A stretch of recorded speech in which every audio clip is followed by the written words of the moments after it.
Here once again. The PKL Weekly Recap Show is back after a 2-week absence.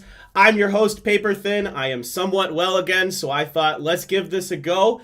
This week I have a new guest with us, Patrick, who has done some work for PUBG Radar and for Shot Caller. He's written some articles for them. He's also the Discord mod for Gen G. Patrick, say hi. Hello.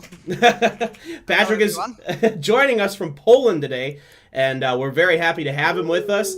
Back once again, the man, the myth, the legend, GClef, who is going to bring us his PUBG expertise. So we're going to get into this, guys. We're going to do the show a little different this week, just due to the fact that we have 2 weeks to cover, and maybe also I'm trying to play with some new formats, you know, see what I like, see what I don't like with how to run the show. So what we're going to do this week is each of us, we're all going to do this, is going to pick a team that we kind of thought was impressive for the whole week, for week 3 and week 4, and then we're going to pick one specific game where a team maybe got a chicken dinner or did something really interesting out of each week. So we're going to do week 3 first. I'm going to start with GClef.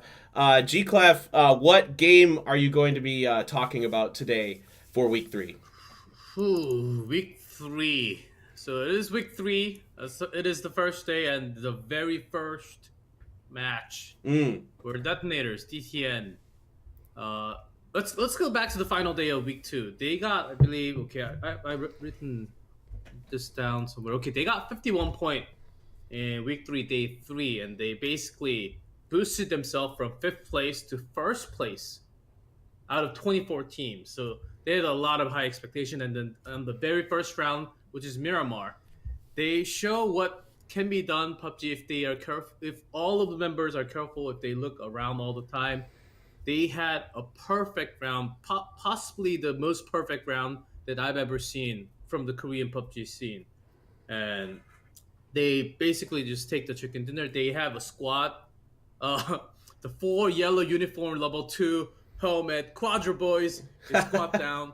They come all the way behind DTN, and then they start running. And DTN, they somehow Quadra boys. They don't even shoot they don't even have a single fire before they run in.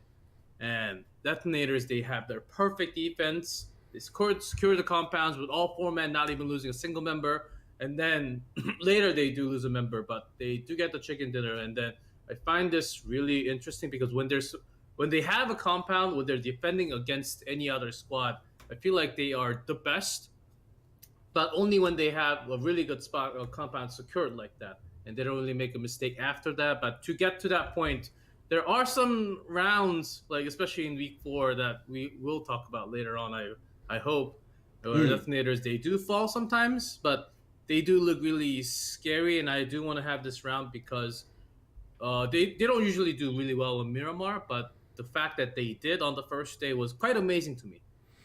Yeah, I mean, especially coming off that impressive performance they had on the last day of week 2, like you said, to just continue that momentum like that was really impressive. And I remember that moment where Quadro tried to breach that compound and they just got mowed down trying to find a way in. I mean, there was just the way that DTN was spread out made it so difficult for Quadro to approach that compound there. I mean, there was just not a lot of room to maneuver. And on top of that, like I remember when I was watching this match, that DTN could see almost everything, like circle 6 on. They could see everything. So they had all the information. They were playing defense well. So that was a fun one to watch. Very true. And how they fight is actually quite amazing. Like one would shoot and one does not get greedy. They shoot, knocks one, and then rotates. So the enemy has no idea, no information anymore. The other guy shoots. So they have to be in panic saying, okay, we're getting knocked down from Detonators, and we don't even have correct information where they are because they keep on hiding. They're playing hide and seek, but keep shooting at one target. So how they fight is actually really cool, and I hope that really comes down to some other team maybe can take them away from securing their compound. That has, I don't think, ever been done since week 2. Maybe in the future they can be brought down from like the Hunters. The Hunters are really doing well, breaking through all to the compounds right now. Yeah, there's some teams who I think are capable of busting them, but it's not easy. I mean, like you said, DTN has very high defense. I mean, if you were making one of those little charts, you know, their defense would be like way up there. So yeah, I'm excited to see what this team has for us going forward. Week 3 was definitely another strong week for them. Let me jump over to Patrick. I want to get over to his game. I think he found a really interesting one. Patrick, what game were you going to highlight for us for week 3? I actually picked Team Square win on the Erangel Day 1 on Monday. It was pretty much a crazy day. Let's start from the beginning on Erangel, because every circle went to the Sosnovka Island. Not only to the Sosnovka, but it landed literally 500 to 700 meters between each other, the late circles. So it was really pretty much the same game, and every game was a clusterfuck because you had to come from the bridge. Most of the teams had to come from the bridge. While the Square had the advantage that they are usually looting the Primorsk compounds. So they took the boat and they went to the southwest side of the coast, and then they rotated around it. And what was pretty much deciding in their win was their decisioning, because they landed first on the southwest. They went to the next compound up north, and they had a situation when they had Rangers pretty much next to them. On the east, on the north side, which is pretty much east of Sosnovka compound, we had Hunters, we have Quadro. Africa Fatal was coming from the military base, and Square managed to pretty nicely play around the circus. And then in, I believe, phase 5 or 6, they were in between EM coming from the hill and Africa Fatal coming from the military base. And they had to rotate to the circle, so they decided to take a car, go around the east, and pretty much landed in the empty half of the circle, because Detonator has been pretty much stomped by Max Steel, I believe, Beaver. Yeah. So when they landed, they were in 4, but they lost 1 player to Detonator. But they had a situation when Detonator was too much spread out throughout the phase 5-6, so that's why they got hit by Max Steel. Rangers at Quadro, I believe, that they played also in the late game, were on the other side, and they had to go around each other. Yeah. So thanks to that and the decisioning, Square had an advantage in the end game to win a game. And it was pretty important because Square was, I believe, 12 points in week 1. So for them, even every game that they have a good result is making them get out of the relegation zone and not having to go to the OGN in phase 2. Yeah, you're absolutely right. I mean, this was a really impressive game from Square, I thought. This is a team that basically was kind of being made fun of very early on. I noticed, especially in the Korean chat, from what little I could gather, they were making Square jokes quite often in the beginning of the season. And this was really a statement game for them. And I love that you mentioned that rotation, Patrick, where they came around to the east side of that hill where Detonator was on top of. Because at first, when I first watched that, I'm like, ooh, this is kind of dangerous. But then I realized there was actually room on the back end of that hill of the circle for them to maneuver with, and they were able to kind of utilize the fact that, like you said, Patrick, Max Steel and Detonator were kind of fighting up there too. Yeah, because Max Steel was, I believe, at that point was only Beaver. Detonator was too much spread around the north central side, while EM was on the south side. And Africa Fatal got killed by Square just before. So Square had an opportunity to rotate around the east and get a good position. Yeah, exactly. They took advantage of it very well. I thought I really liked what I saw to Square there. They had a really strong day, and yeah, like you said, Patrick, they kind of pushed themselves outside of the relegation zone with that good day. So that was nice to see from them. Hopefully, we can see some more good games from them. The team that I keyed in on, and also the game that I keyed in on, was VSG. Their second boo, bandwagon rider, boo. I liked, so VSG on day 3 of week 3 went back to back in games 1 and 2. They won on Miramar and they won on Erangel to kick things off. And I was just so happy about this because this is like the VSG that like we kind of have come to expect, where they just start ripping off multiple chicken dinners. And so the second game, though, I thought was super fascinating. I mean, it's weird for them to win on Miramar, but they do it from time to time. They aren't really known to be a strong Miramar team, but from time to time they get it done. But this Erangel game was really crazy because, first of all, they started in Severny. They usually don't drop in Severny. That's not their usual drop location. They recently have been going Primorsk often. In the past, we've seen them do North George or Yasnaya. So this was a new kind of thing for them. Now, Max still wasn't playing this day, and Max still has basically owned Severny for forever. So they went and they started up there, and then the circle went straight north. So it gave them kind of an interesting situation that maybe they're not used to, because they're usually a team that's coming in on the edges of circles because they drop kind of on these further locations. And so they just went and they went dead center and did a 2-2 split right away. Like basically they looted Severny first circle. There's that warehouse compound and those red houses that are to the southeast of Severny, and they did a 2-2 split and just held them for a while. That gives them some high ground where they can actually see a lot of the southern part of the map where most teams are going to be rotating in from, and you can also kind of see the side hill of Stalber there, so you can see what teams are doing over there. And so I thought this was kind of interesting because they're not a centering team generally. When you think of VSG, we think of them more of an edging team, generally speaking. So I really liked what I saw from there. They control this compound for about 4 circles. And from there, they end up on the west side of the circle, on the northwest side. And then by the 5th phase, they need to actually rotate out of there. And so there's a lot of cover actually over there for them, because the circle kind of migrated towards Stalber.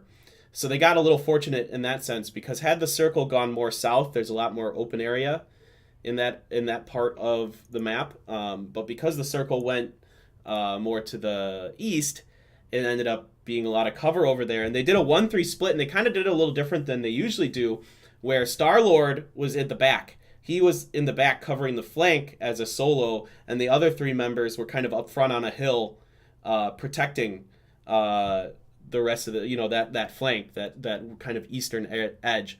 Mm-hmm. And this was really interesting to me because I've never seen them quite do anything quite like this. And it was interesting to see Star-Lord, who we're used to seeing on his own, but being like the rear guard kind of flank cover guy to prevent, I think it was KSR, Kings Road, from coming in behind them. And this was just really interesting. They did some good timing. They third party to Freak of Freaks Fatal in those sheds that are kind of on the hill by Stalber. Really good timing there to just come in there and just bust a Freak of Freaks Fatal while they were trying to res and lick their wounds. And then, they just took the high ground and they killed off La Vega, and that was it. That was the chicken dinner for them. So I thought this was a really cool game because it was something we're not used to seeing out of VSG. So there we go. That was my game. I also picked them as my team for obvious reasons. They had a lot of chicken dinners. GClef, who was your team for week 3 that you thought was really interesting? The Korean Observer didn't really highlight too much of EM because they didn't end up getting too many chicken dinners, only at the end towards week 3 and some few in week 4, but until that moment they don't really get too much camera shot for some reason. So, and maybe they will focus a little more on EM in the coming weeks, but because before week 3 they start from 17th place. Yeah. And then they suddenly rise up 8 places, goes into 8th place. Now they are actually sitting on 5th place. They're really close to be getting in that top 4, which is what matters to go into Face It very soon. And no one really expected them to be that high up. I remember them being around maybe 13, 14, the middle ground somewhere, not really having too much attention, because if you're really low, sometimes they make jokes, they make fun of you because you have to go through relegations. If you're really on top, you have some chances, but they were just in the middle ground. And I noticed they have changed their rotation from Miramar. So they have totally different plans for Miramar, Erangel. They just straight up get the first gun, even if it's M16s, you're screwed. But you just grab a car, grab a vehicle, you just go straight into the circle, and then they get a nice compound. Okay, that seems like a Korean meta to me. But when they go Miramar, they're actually like the last team to go into the first circle, the second circle, third, fourth, and then they go slow enough where they can actually find some empty spaces, not too big. Of course, those are all already taken, and then they don't really go for first place, and that's what I think that has been giving them a lot of points because they clean up the ones behind them, make sure they get some points, and then they make sure the one or two are alive at least to get some kind of placement points, and that has been not really, except for the ones that they actually got first places. They actually get like 5, 6, 4 kills and some placement points, which boosts them up by step, and I think those are actually the big reasons why they're climbing up really high in the standings, overall total standings. And I think a team to actually watch out a little more, because even the Korean commentators, they don't really scream or talk about EM too much, but I just realized when I was digging into this, and then they have been really coming up on the placements. So maybe just keep an eye on them. Think they will actually be a lot better than MVP, who I chose last time, but they're having some ups and downs a lot, and I can tell that's happening. Yeah. MVPs definitely didn't have the greatest last couple weeks compared to the No. previous weeks. Yeah, very good, very good. EM, a team to watch out for sure. Patrick, I have a feeling I know who you're going to talk about, but go ahead. Who is your team you were looking at for Yeah, week 3? I'm gonna talk about GG in a second, but I want to Fire. actually add something to what GClef said about Sure. Element Mystic. Please do. They're a really good placement team because I got statistics from the guy called Paradis. Check this guy out on Twitter. He makes really good statistics about pretty much every league in PUBG right now. Element Mystic have the least kills of top 12 teams in PKL right now at 121 kills. While the teams above them all have 140, 150, 160 in case of Detonator and VSG. But Element Mystic have second biggest average per round placement at 6.2. Wow. Who's first? Is it And- DTN? OP Rangers at 6.0. OP Rangers. Okay. And Makes they sense. have the most rounds in the top 8. 25 out of 32 runs they played, they finish in placements point. Wow. So this makes a lot of them that they're racking up the points and they're now in the contention for London. Yeah. And now moving back to what GClef said, biased Genji.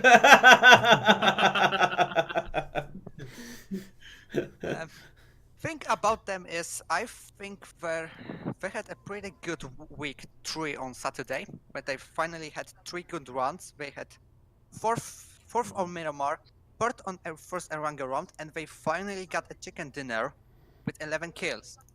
And that was pretty much important for them because entering the Wednesday games, they were in relegation zone. Genji, the team who won PGI, the team who won 2 Africa titles, and the team who was notably for being pretty much the best team in Korea in the first half of 2018. But Yep. I think ever since PGI, they don't have a shot caller who can lead the team to the top as they were in the past. They don't have someone like Sims in gold, Benz on sexy pick in the no title. Someone who can carry the team with so much talent, like the guys like SD Entertainment, who are pretty much since day one of Korean scene. Loki and Chelator, who were carrying Genji Gold in their days, especially Loki, because I remember you, Paperfin, saying he's pretty much the best rifle in Korea. Yep. At his prime. And Maxora, who was one of the best rifles during PKL Phase 2. But Genji, I think because of not having a good shot caller, which I believe at this moment is Esther, they can't utilize their full potential. They, in my opinion, have bad rotations. They playing a bit too passive, especially for what they can do, and that is hitting them. And because of that, they can't be fighting for a London spot right now, they have to watch out to not end in the OGN studio by the Phase 2. Yeah, absolutely. I think that's a really good breakdown, Patrick. I have been really surprised, but I think, yeah, Esther's not a bad player at all, but I just don't think shot calling is kind of something that's going to be his jam. He just doesn't seem to fit the role. Yeah, go ahead. And then if I could add, Sure. they would have a lot of time to get a good shot caller because if I remember right, during 2019 season there will be only one trade period between end of Phase 1 and start of Phase 2. And after which you can't... Do you hear that? It's okay. It's okay. Just keep going. You're fine. And after Phase 2 you can't trade between teams until the end of the year. Ah, really? Do you know how many players out of the team can you trade at once? Is there like a maximum number of players that you can trade? I think it's only a limitation for the teams who get relegated from PKL or advance for PKC. But they had to keep 3 players from the previous phase. Okay. I don't know about the rest. I can't remember. Okay.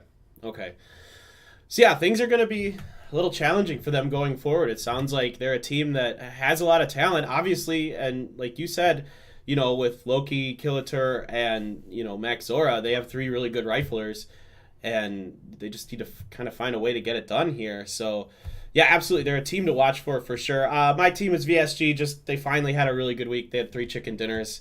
You know, they finally started to look like the VSG we're kind of used to seeing with them being, you know, just ripping off huge wins. So I'm curious to see how that plays out going forward. But I think that covers us for week 3, guys. So very good stuff. Let's move on to week 4. And I told you before the show that I was going to give you the chance to kick us off for week 4, Patrick. So what was the game that you focused on for week 4? Wait a second. No problem. Take your time, man. The game I picked was OGN Force on Saturday on Miramar. Again, I picked a game who, in my opinion, was a really good tactical and positional game from OGN Force. They had a pretty nice starting circle. They went to rotate El Azahar, and they pretty much got circle right below them. And for most of the game, they didn't have to rotate much because the circle stayed around them. And they used to that. They had a good situation in the end where they got pretty much empty north east side, while the only team with 4 players was SKT on the other side with the only compound. And after a lot of fighting, OGN had to rack up kills against OP gaming teams coming from the south. But in the end, they finished 3v4 against SKT. And SKT did, in my opinion, a bit of a mistake because they pretty much immediately, as they saw there were 2 teams left and they are in an advantage, they decided to just rush OGN Force. And at the beginning, Indigo got traded. He got 1 knock, but he got flashed by, I believe, by Other. But in 2v2, Songjak had a pretty good situation where they first got Jevloka, then he immediately rushed 180, got a cat, and pretty much forced a 2v1. And while Other tried his best, he got immediately flashed from OGN flashbanged. And pretty much that was it. They had a really good late game and they knew what they're doing in the end game. Even in a situation when they had to get from behind against SKT. Yeah, definitely a game where we saw a little bit of the old Entus Force there, where they're able to just kind of repel attacks and just be a strong team in general. I was really impressed with that game. Like you said, that flash at the end was a nice little way to secure that, because Adder is absolutely capable of winning a 1v2 there for SKT. He's their best player. So that flash was really important at the end. And they were in a pretty precarious position for a while, but they managed to hold things together and come out with that chicken dinner. Yeah, I think that was a really impressive game by them. And I think they really needed that, because they've been kind of slipping as time goes on. They're always just kind of hanging around the top 5 or so, and now they're kind of slipping back. And so I think that was a big win for them. Yeah, good stuff, Patrick. GClef, your game for week number 4. Yes. Which one was my game? Game 3. Day number 2. It's the one that I personally like all the time. Like, remember the Yasnaya one? It's somewhat similar to that, but a little off, where the circle actually starts on the west, and then it closes down on the south Jorgopol. And then there are 14 teams left. Crazy amount of teams. 10 teams on the left side. About 8 teams on the left side. 2 teams on the hospital. 8 teams into the compound, the apartments, and then about 4 teams onto the container side. And guess where the circle shifts? To the container to the east. And then the rest of the teams, the 10 teams on the left side, they are in panic, because if they go out, they die. They basically know. But few of the teams, like SKT, he won because they had vehicles. They could only do this because they had vehicles. If they didn't, I think they were also going to just go in. But they were smart enough to wait for the 4th and the 5th circle, because 4th is supposed to move away from the water. And then it usually goes full land, but the circle was weird that it's supposed to have a land ratio of 1, but it had to have water inside, so it could bounce to the east or the west. So they took that bet, and then it really worked out for them because they had vehicles. They went after this. They saw the circle to the cargo side. They went to the east. Of course, Jeff Loca, by doing that, he sacrificed himself, got some information. But the other 3 actually made it in, and then they secured their spot, and then got the chicken dinner just like that. So that was an incredible round, where I saw a lot of crazy action of those 10 teams trying to get out of those compounds. Basically, there was no way for all those teams to be in there. And then that actually teaches all the teams and the viewers a lesson. It's not always a good thing to just rush into those compounds, because there are different. Of course, you're playing for luck at that point, but if you have those vehicles, maybe it's better to actually secure all the hillside, because it's basically towards the hospital and the eastern part of hospital. There were not that many teams, actually. If you had some vehicles, I think there could have been 2-3 more teams, even from the really top Rocky Mountain side. They could have came down really late and secured the spot. So I think that after that round, we saw a lot of teams, because the trend has been let's go into the compound, find the best place, especially for Korea. But I think that's starting to change a little bit more, as the ones coming into the late circle, like I mentioned, EM, they're actually finding a lot of placement points now. Yeah, I think the edging strategy, especially with the success that VSG has had with it in the past, coming into these circles a little later, and finding the right, rotations to make, and finding kind of areas of the circle that aren't very, densely populated, and just kind of setting up and finding, the terrain and the locations that you like in maybe the 3rd or 4th circle, and kind of working with it from there. There's a few teams that are starting to pick up that trend now. EM's one of them, VSG definitely. So the centering strategy isn't the end-all be-all anymore in Korea. Yeah, and to mention one more thing, when they were trying to come out from those cargo storage place, they actually threw in smoke and didn't run out.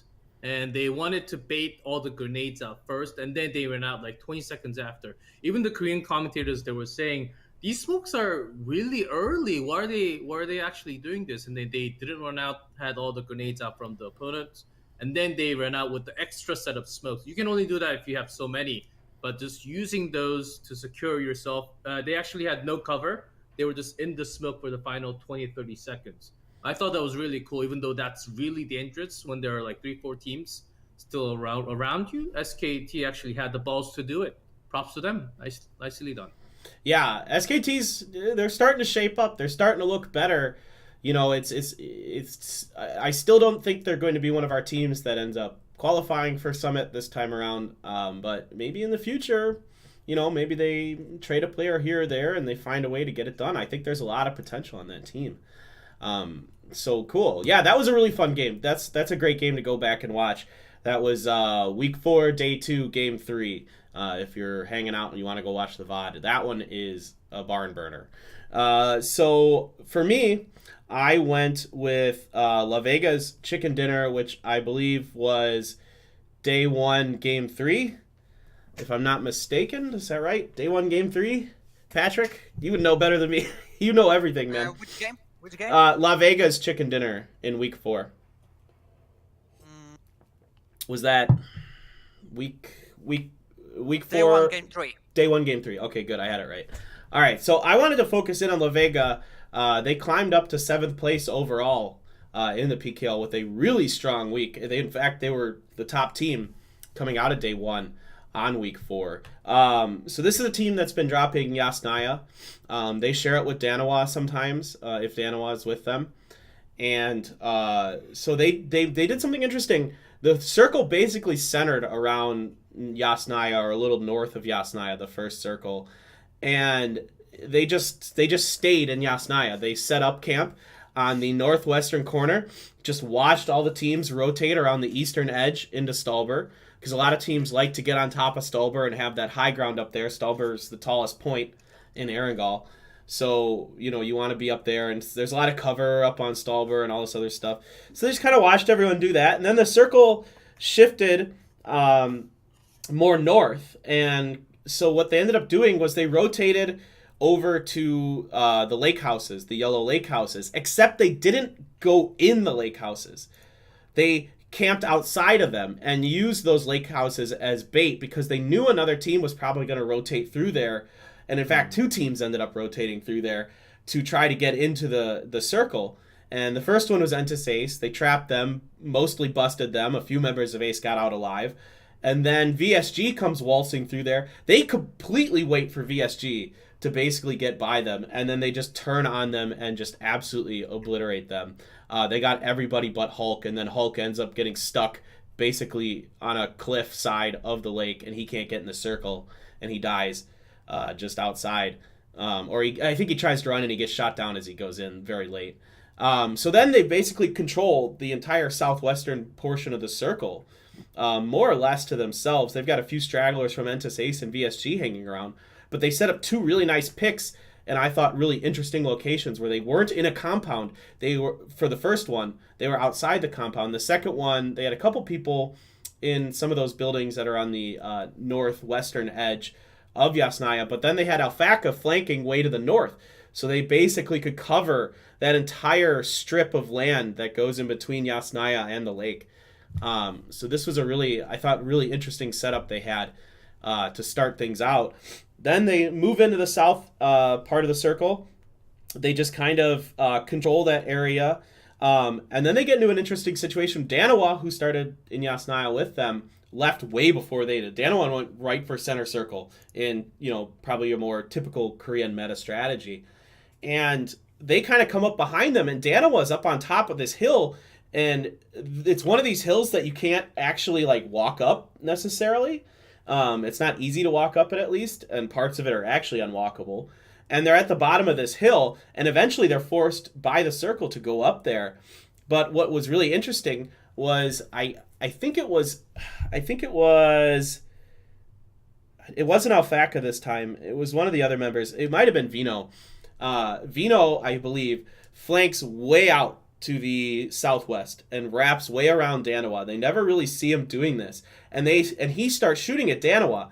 Now he's the only person shooting at Danawa, and Danawa panics and starts coming down the hill towards La Vega. And La Vega is just like, fine, you want to see the high ground? That's cool. We'll just go around the other way, and they kill Danawa as they're coming down this hill, and they're rotating up to the high ground. So I thought this was a really interesting play by them to take a risk to send Vino out on his own.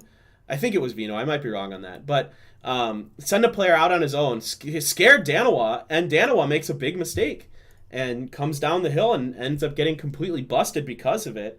And from there, La Vega's just fighting from the low ground, just pushing up and ripping teams apart. And, they got a little lucky that a lot of the other teams were already pretty beat up. MVP and a few others were down to just 2 members. But literally an uphill battle for them the whole way there from the 4th circle on. And they made it work. So this was, I thought this was a really interesting game from them, and a team that, like we were talking about before the broadcast, Patrick, is kind of a combination between the old MVP Luna team and the old Rocat teams. So Yeah. they're pretty fun to watch. So this was a cool game. I really liked that one, and it was nice to see them get a chicken dinner. I don't want to say for sure if it was their first chicken dinner of the season. It might have been. I think not. Do you think they have one more? They don't have many. I think they had it before. They had one more? Okay. You're probably right. I believe you. I absolutely believe you. So, all right, very good. So we oh, go ahead. They had one in the week 3, game 4, game 4 on Wednesday. Okay, so week 3, game 4, they did win. Okay, so they're really starting to pick it up here. All right, that's good. I like to see that. Vino especially has been really impressive recently. Very good. Okay, so we've gone through our games of the weeks. We're through week 3 and week 4 now. Into week 4, we get to talk about some other teams that have been impressing us or interesting us in good or bad ways. Let's do Patrick first this time. Since we let GClef go first last time. Patrick, who is your team for week 4 you thought was interesting? I got a team that we already talked about a bit during week 4, which is SK Telecom T1. They had a pretty good week. They got 70 points. I'm gonna check. 70 points. They needed that week again, just like Genji previous week. They needed because they were pretty much getting much closer to the relegation zone, and they finally look like what SK Telecom T1 team could be, like a SKT of the old days of Boxer, of Faker, the team that can be potentially a top team. Which also important is, you said Eder is an ace of the team. In weeks 3 and 4, pretty much their second base player is Aket. He showed up really nice. He got a lot of kills. He looked really good as a rookie, just like, let's say, Loki in the 2080 season 1. And I think these two guys, Jeff Locke being the shot caller, there is a huge potential for SKT to be a top team in the remaining of the 2019 season.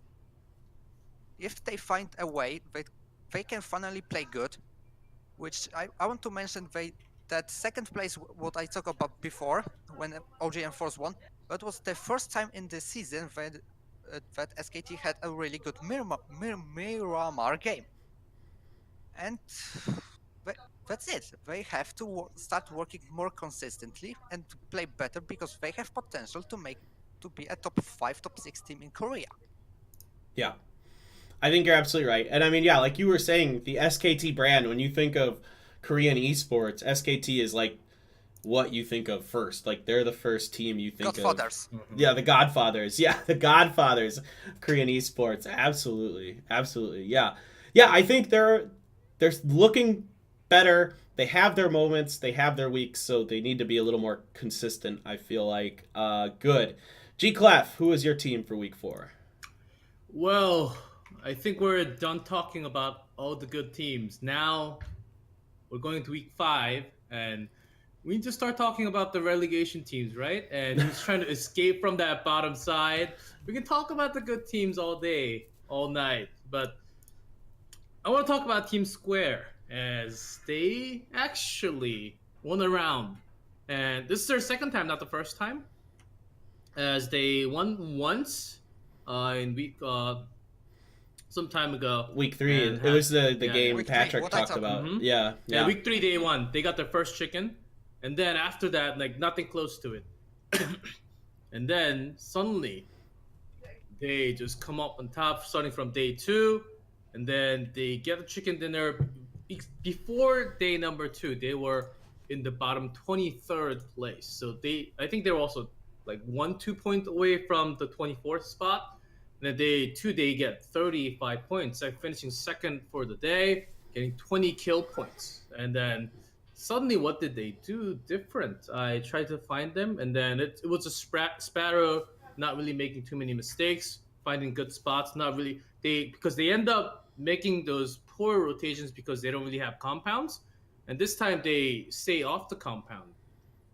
and grab the high ground a lot. They don't overextend. They had some really crazy overnades, just having nades wiping out Rangers and from Miramar, and they actually had so well. And the first round of Miramar, where they actually had the chicken dinner, only 15 viewers got the T-shirt thing because no one actually guessed them to win the round. Only 15 out of like 10,000 viewers. So that's quite a number. A big one, yeah.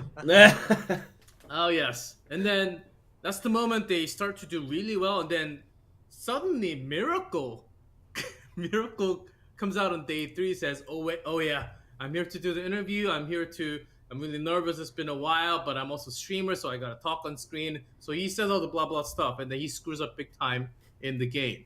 And the entire day they only get 7 points. Still, they escape from the bottom few spots. They still climb to 19th as they sit there. But there's still chances. They're only like less than 20 points away from the bottom. So I do want to keep my eyes on the bottom side as we're getting close to the end very soon. We only have 2 more weeks. Yeah, I'm with you on that, GClef. I think SQ is one that's starting to surprise us a little bit with some chicken dinners and a little bit better play. It was a little strange that they subbed in Miracle on Saturday. Do you know, was somebody sick or was there another issue? I think one could have made it. I think one could have made it if he really tried, but because it could have been risky, I think Miracle subbed in instead. Okay, they didn't want to risk being late. Yeah, they didn't want to risk being late and getting that minus point because every single point does matter. And Miracle did stream Apex Legends the day before, so I think he was in a pretty good shape. Okay. And yeah, gotcha. I'm playing a different battle royale course as of being in form. Well, he had a pretty good day on Apex Legends, so let's give him that. So I want to take a close look from Max Till, Cesti, Griffin White, and maybe Square. Square, I think, escaped a little bit out of the bottom 3. So I do want to keep my eyes on the bottom 4, 5-ish teams. So it's been really interesting to me, and how they suddenly went around because they make one good rotation, which they have never tried, and suddenly it works. Because all the teams would study all the other teams, but just because the other team, one of the lower teams that they actually don't really care too much because they're not really popping off anytime soon, as they don't really care about them as much as the higher tier teams. And then suddenly they make one little bit difference in their rotation, and all these other teams are saying, where are they coming from? And they're not in our textbooks anywhere. Yeah. So I think those are kind of like the fun points that we can actually keep our eyes on. Yeah, absolutely. It's cool to see a team kind of figure it out, like that has been struggling, like kind of start to put things together. I mean, we're seeing EM start to do that. La Vega is starting to get better. SQ is starting to get better. So that's fun to see these teams kind of, grow as time goes on. That's a lot of fun. The team I picked was the Hunters, who had just an absolute monster of a day on Saturday, day 3. They had 2 chicken dinners, had another second place in there with a ton of kills. They put up 60 points in one day, which is one of the higher scores we've seen in Phase 1 here. Not the highest. I think Detonator had a 63-point day a couple weeks ago. And but overall, they put up 83 points this week. They're really soaring now that Benz has taken over as the shot caller. So it's pretty crazy to think that we're not going to see, probably not going to see Sexy Pig on this team, as he has been benched for Benz, who is absolutely... Genji. Yeah, trade. Yes, go back to Genji. Actually, it might work. I mean, his play style, it could work for them, I think. I mean, he's crazy, man, but when he's on and his team is on, he is one of the scariest players in the PKL. And he knows Genji players, so yeah, why not? I actually think that would actually be a pretty good move for Genji. They need a shot caller, and he's probably the best one available. So I think that makes a lot of sense. Yeah, so the Hunters, they were absolutely going nuts. Love what I'm seeing out of them. So real quick here, I'm going to put up oh wait, before I do that, before I put up the final standings, real quick, I want to get your guys' MVPs for week 3 and 4. You could kind of pick and choose, play it how you want. I actually forgot about that. Let me just think 1 second. All right, GClef's thinking, so Patrick, you get to go. I'll actually pick entire team. I'm gonna pick Okay. Lefega. Ooh. Because, like we said, they started pretty slow in the season. They got like 40 points in week 1, but ever since they moved forward, they got better and better every week. And now we have a situation when they're in 6th place, they are in 7th place, sorry, but they are 20 points away from the London, and we have to keep an eye on them.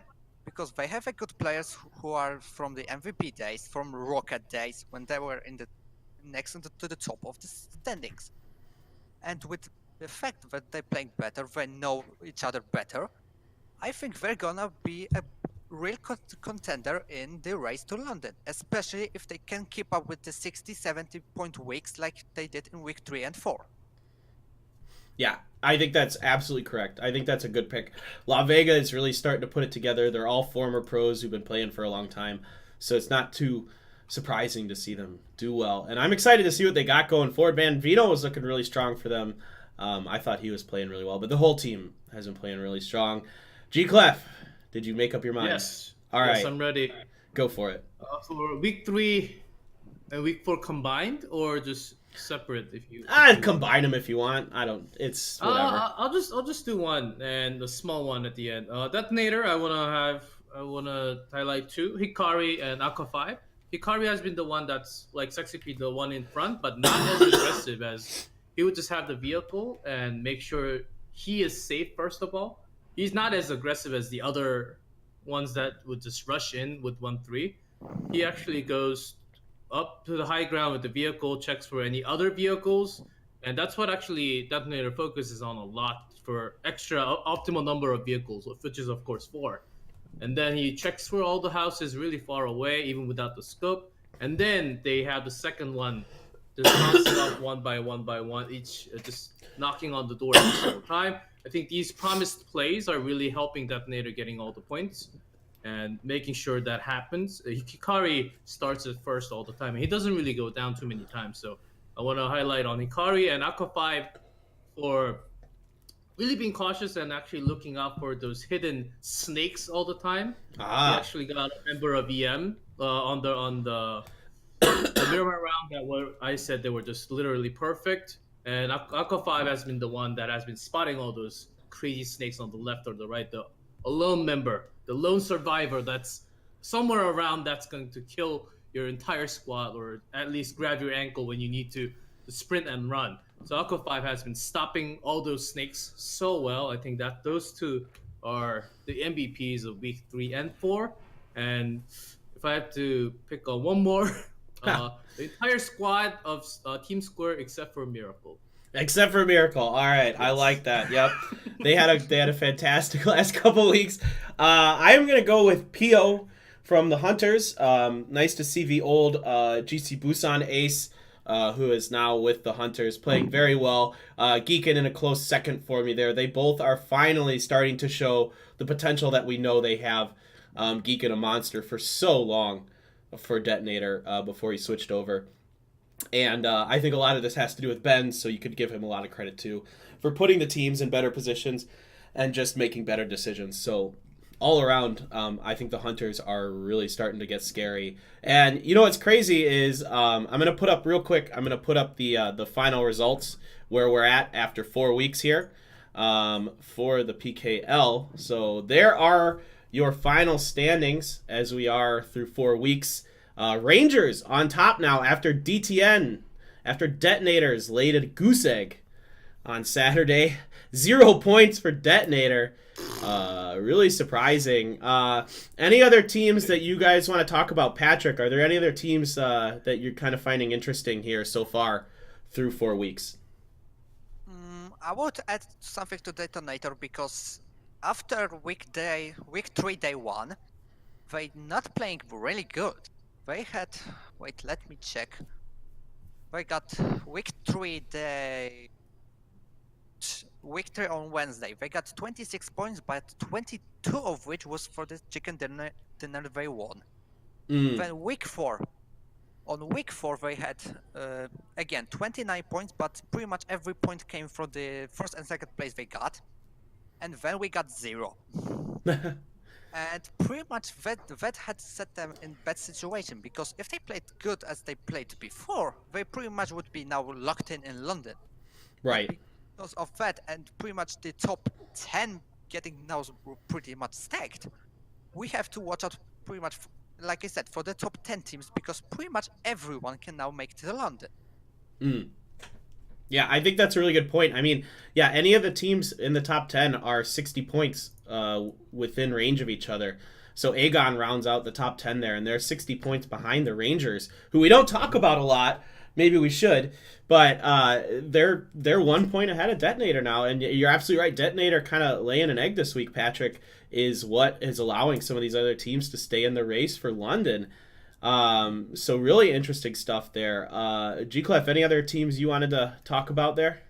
Yeah, talking about Rangers, I think they've got really lucky with the circles. Korea is just having too many military circles for I don't know reasons. It's actually crazy how many military circles that we had in the past 2 weeks. I think we had 5. 4 and now 5 games in week 3 they won 2. So in it's 5 games we had 4 military circles. Yeah, so it's actually insane, and it only happens on the day that they actually play. So there's something wrong with the system, or they're doing something crazy. They're playing with PUBG God and making those circles. I think that's helping them a lot, because I've kept an eye on whenever the military circle, how they rotate, because they already basically have the island to themselves, and they don't really move around too much. But when they started moving around a lot, that's when they actually got a lot of those points. They keep on having about the same rotation, because they have all the optimal time and all the gears, less time to travel. They take really good compounds all the time. So if the circle never, let's say if week 5, week 6, circle never comes to the island, then what are they going to do? How hard are they going to be hit by that? I think that's something we need to really keep an eye on, and maybe they can shift into some other gears, because circle helped a lot for them. I think that's why, not just because I'm not saying they're bad, but they have made some great decisions and into the circles when the circle was not started in Military Island. But I'm just saying that circle actually helped them a lot by getting all those high tier points. So when it doesn't help, let's see how high they can keep up here. Yeah. Oh, I got GClef and Patrick frozen, huh? Their videos are frozen. Well, that's okay. We are about done. We'll go back to the list here. My stream decided to freeze you guys when I switched back from my other screen. But so there are the results. Yeah, I think you're right with the Rangers. They have been very lucky with the circles. And we've seen them get busted before by like Detonator, who will gatekeep that bridge. And I wouldn't be surprised if a Freak of Freaks Fatal might try it, since they like to drop at Ferry Pier sometimes as well. So it's because it's hard to rotate out of there. Yeah. I actually want to throw a question, because like teams like Aegon from 10th place, Aegon, Kings Road, Quadro, not Genji, Danawa, those are the teams that actually stayed in the top 10 for the first few weeks, and then they started dropping down after all the games. Do you guys notice any similar patterns or common factors for those teams, and the reason why they're actually dropping? Because I think they are trying some different things like the other teams, but just not showing really great results too much. Patrick, I'll let you go. I would say for the Danawa, they have a lot of bad positioning, especially in the later weeks. I've noticed a lot that they have situations where they are ending in position where they have, and when they end in their team fight, that they shouldn't be fighting for because of the bad positioning. And I think in the upcoming weeks they have to improve that, so they can leave the relegation zone. But the team I would would like to notice is Africa Freaks Ares, because after week 2 there were about 90 points in the standing. Now we are after week 4, there are 144, literally the same amount of points as the first team in the relegation. And what happened to them? They fell apart, man.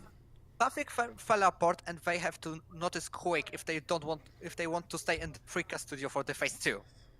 Yeah, I mean, having a Friga title, you don't want to go to OGN. I don't think that's I don't think that's too happy. That's a way of helping your CEO being happy too much. Yeah, I think you guys are both right. I think Quadro's another team that just can't seem to get it done.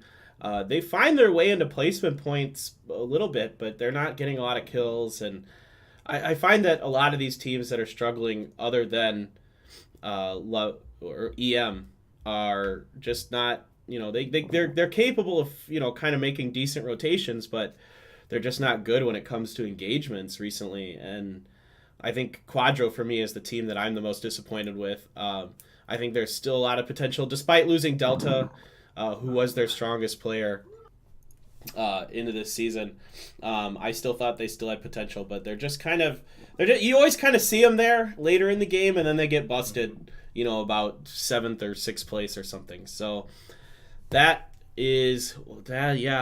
gonna round that bottom of the barrel out for us. So I think that's about all the time we have, guys. We're running close to the hour mark. My stream has decided to freeze your pictures in the frame. So I think we're going to finish things out here. The PKL week number 5 starts in about 2 hours from now. That is 7 p.m. Korea Standard Time. And it should be quite an exciting next couple of weeks as we find out who's going to go to London. Thanks again, guys, for being on. Patrick and GClef, you guys are great. This was a lot of fun. I think we had a really interesting format this week, so I think we might stick with something like this going forward. We kind of break down games a little bit more as I talk to your frozen faces that are stuck in the screen. All right, but you guys were fantastic. Thank you so much for being here. And join us again next week, health permitting, and we'll be back for another episode of the PKL Weekly Recap Show. Thanks, guys. Have a good one.